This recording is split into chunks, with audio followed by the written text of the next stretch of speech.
No matter what happens, you must remember, none of it is your fault.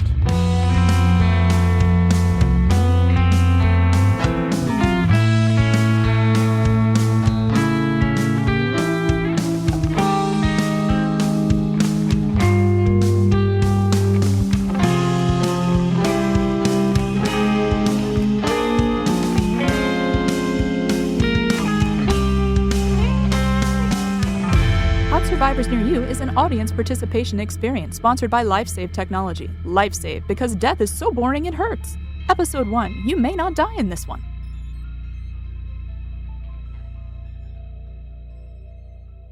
As you limp down the corridor, you see a pastel pink level 12 painted on the cinder block wall, and again you feel the cold glass of the test tube slipping through your fingers, as it did a minute ago.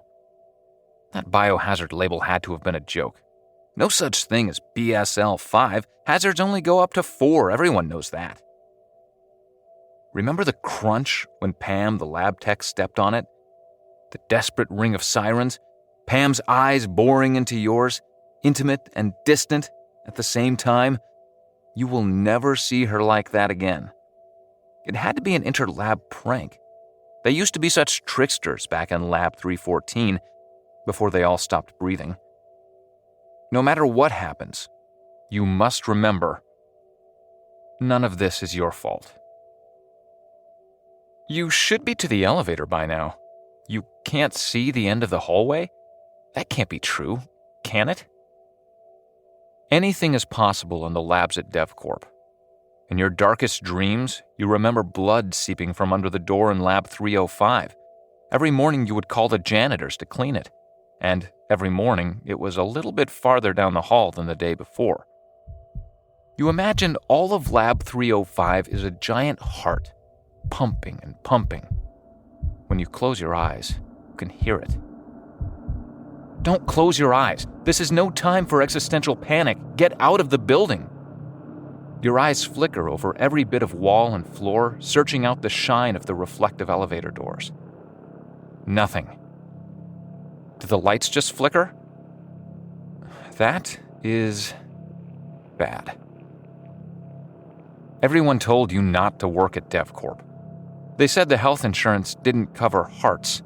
They said the pay was mediocre. They said that the sheep people of 341 had learned to say, kill us, but not please. That the real company moneymaker was black market organs. The slogan should have tipped you off. Immortality forever is sounding worse by the minute. Speaking of sounds, what was that?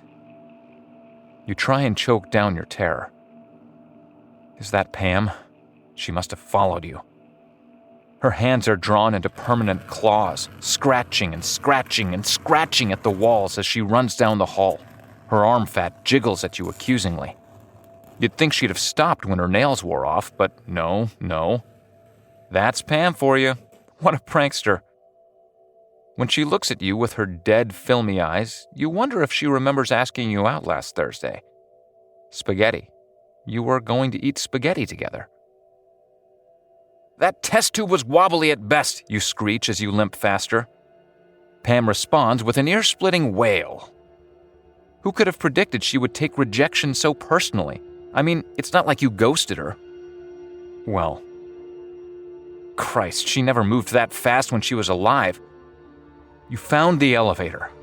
In a fit of wild devotion, you have to stop yourself from licking the metal doors to be sure they are real.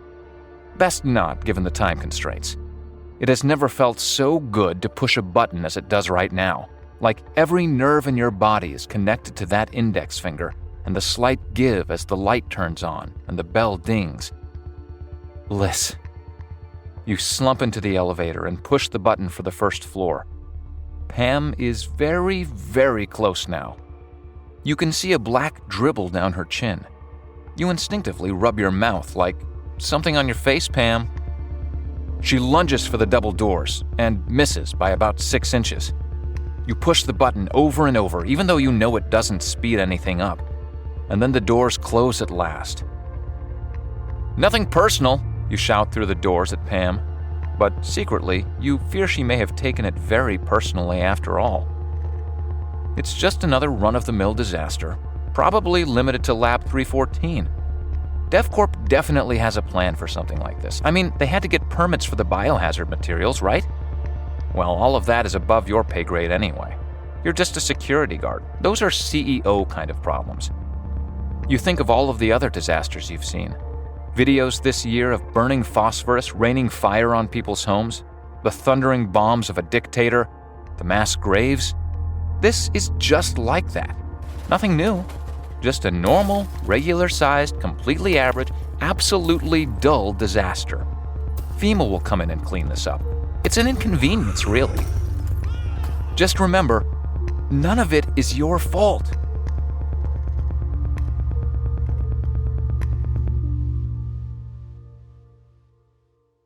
You're feeling shaken as you drive home after a brutally final day at work. The company didn't have to have your fellow security guards escort you out. You weren't trying to make a scene. Uncalled for. Your supervisor, Frank, kept glancing back at you from the bottom right corner of his eyes, like you were a criminal. They did that out of spite. They even left your security bracelet on, the white, scratchy plastic a permanent reminder of their hold over you. You didn't find your job particularly rewarding, and part of you is happy it's over, but that part of you doesn't pay the rent. Try to focus on the road. The afternoon sun shines into your eyes. You blink a few times. Be careful, the road in your subdivision is curvy. Haggard moms with strollers seem to burst from every hedge and dive under your wheels in a flurry of blood mayhem and costly lawsuits. Your mind drifts anyway. Working security for DevCorp was awful on a good day, so you do what you always do when you catch yourself thinking about DevCorp when you aren't getting paid to. You think of Alexis. You see her in your mind, a best-of composition of the many other times you have seen her, wearing a bright red short dress from Christmas with the spiral-curled dark hair from that Monday after the big storm. She smiles at you with her whole face, especially her eyes. Her pupils are like the mouth of a deep cave. You wish you could climb in. You can see something down there, calling out to you from the black.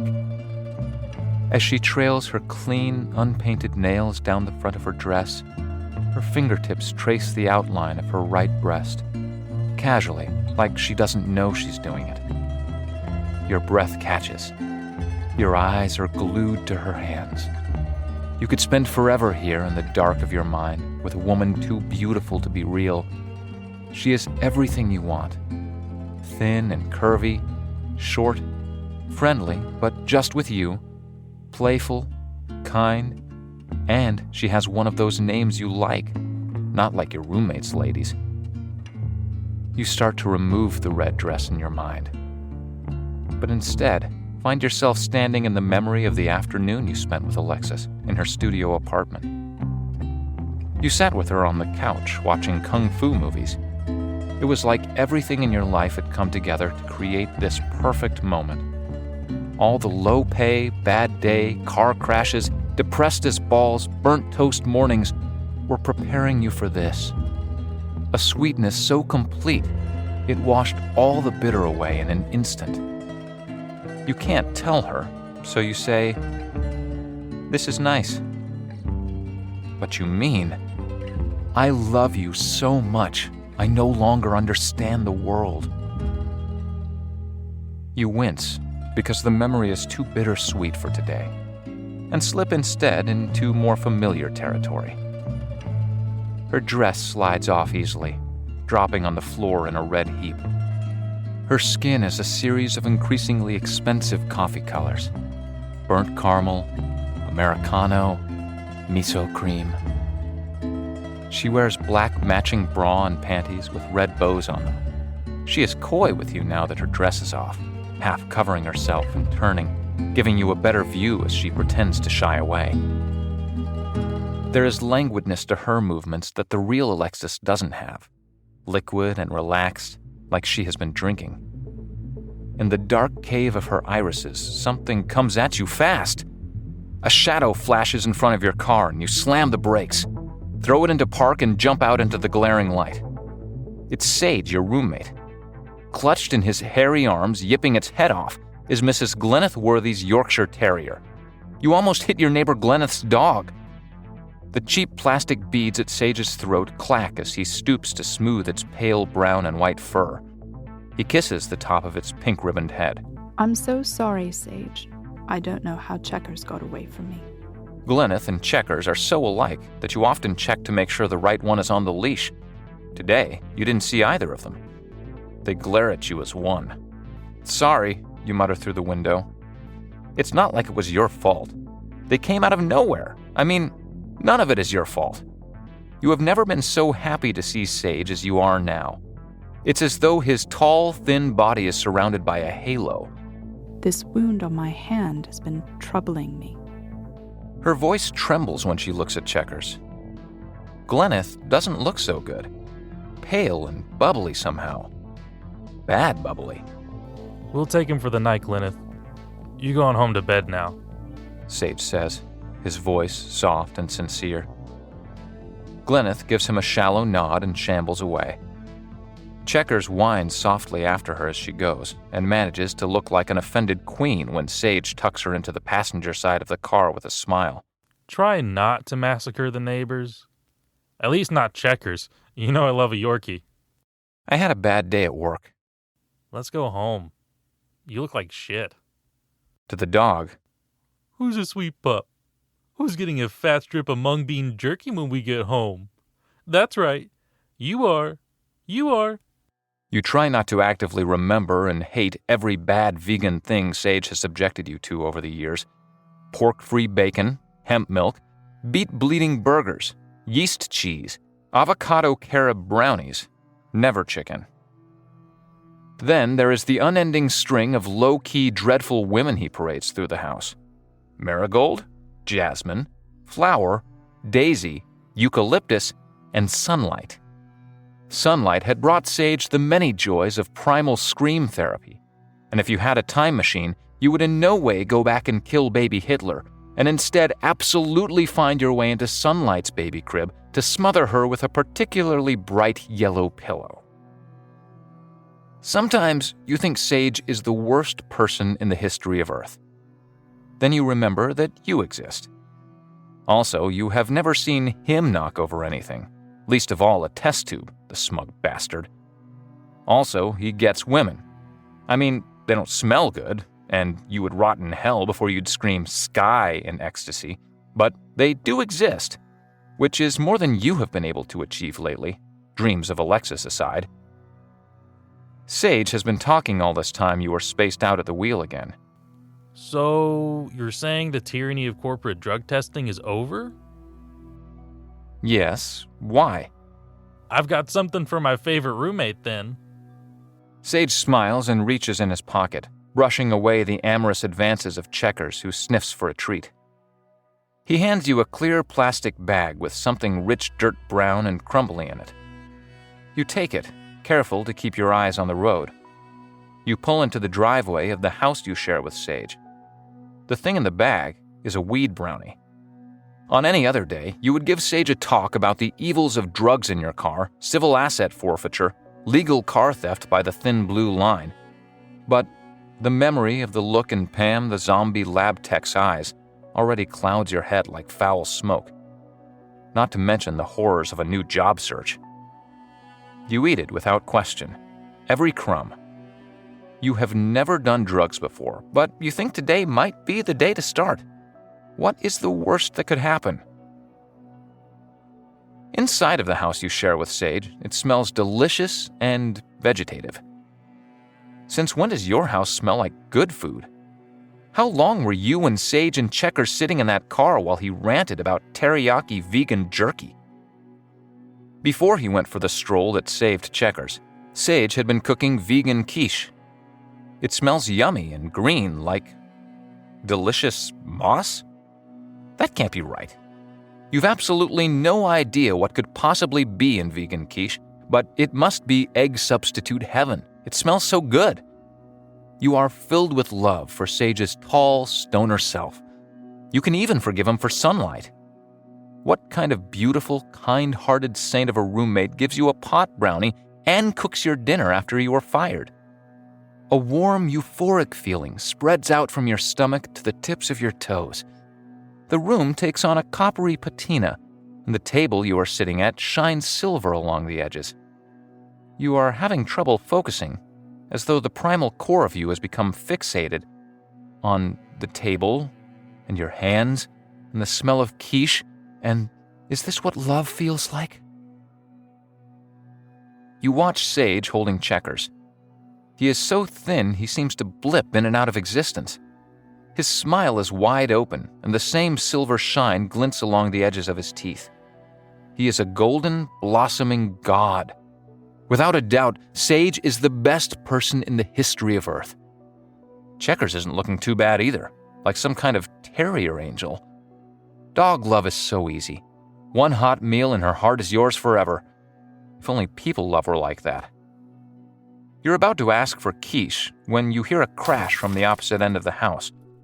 It sounds like glass shattering, wood splintering, also like music. What was that? It's so hard to think for some reason. You feel like the top of the world, spinning too fast and unwieldy as hell. You sway towards the fireplace with the brownie weighing down in your stomach. It feels like an ineffective anchor, not quite heavy enough to let you stand up straight, but good to keep you from tumbling all the way onto the floor. You sit down.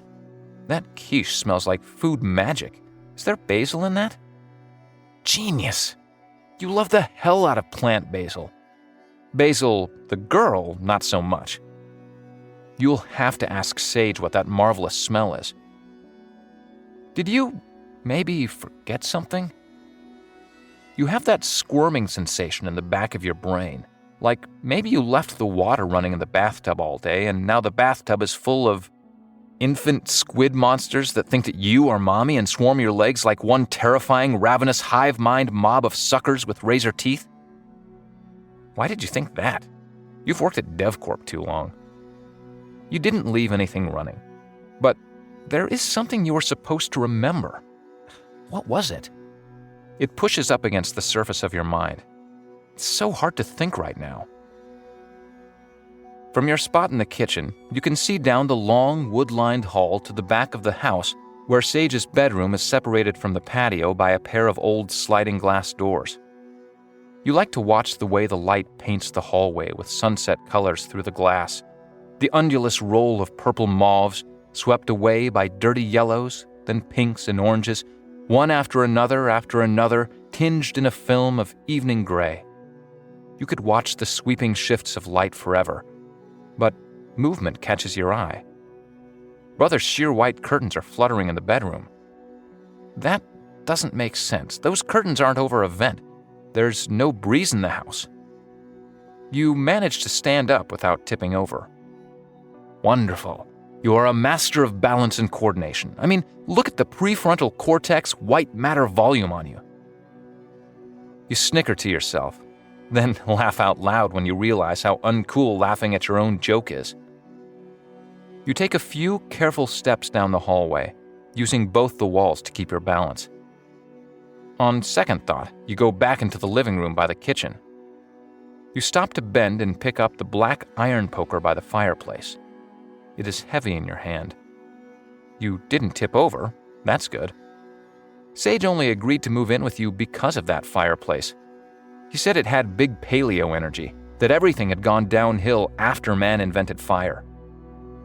You'd ugly giggled at him at the time, but now the idea of serenely burning fluffy marshmallows sounds way better than whatever awaits you in the bedroom. You cast the fireplace a wistful glance over your shoulder as you heft the poker like a baseball bat. Checkers sits on the countertop. She watches you, bright-eyed, and barks an encouraging yip. It's good to have someone on your team. You are halfway to the bedroom when you get a chill up your spine. There was something you were supposed to remember. Something not good. Sage, did you leave the patio door open? What? Sage answers from the kitchen. I can't hear you. My ears are full of this quiche. Wait, I mean, my mouth is full. My mouth is full of ears? Ears here, ears here. Have you noticed ears sounds like here? Whatever, I can't hear you, man. You are at the end of the hall, and Sage's answers sounded farther away than you expected. You place your hand on the door to Sage's bedroom and give it a small shove.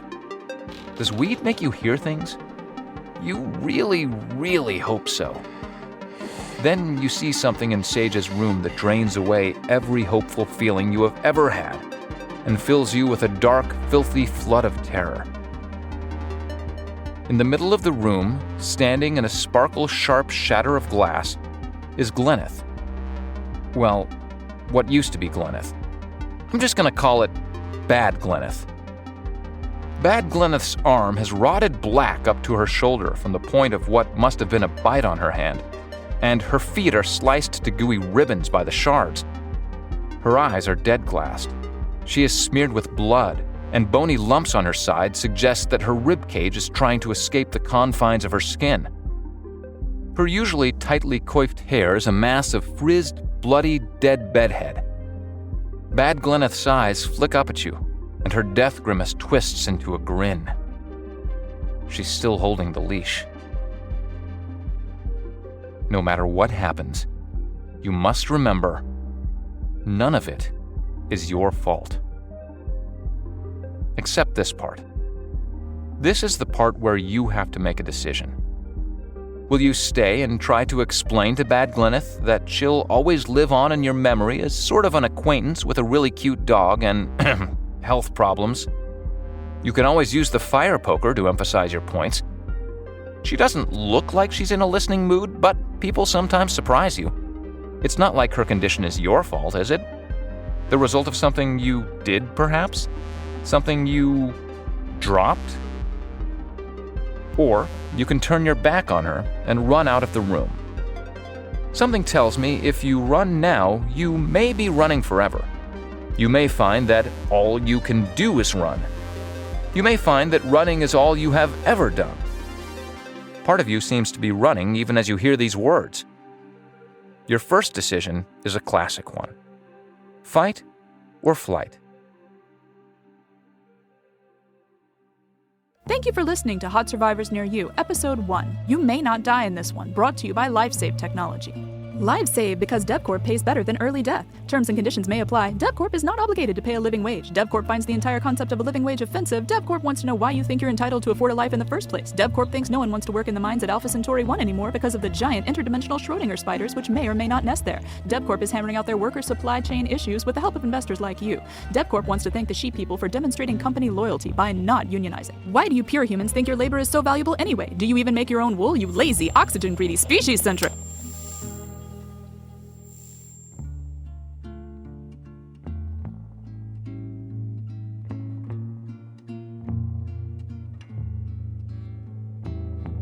Voiceover specialist and narration by Joel Schrunk. Audio engineering by Brooks Coker with ASPN Audio. Producer Sarah Vose. Community outreach by Eric Thompson. Intro music and recurring themes composed and produced by Travis Tench at Oak Hill Audio. Jackson Parham voicing Sage. Thank you for listening to Hot Survivors Near You. Please catch our next episode soon.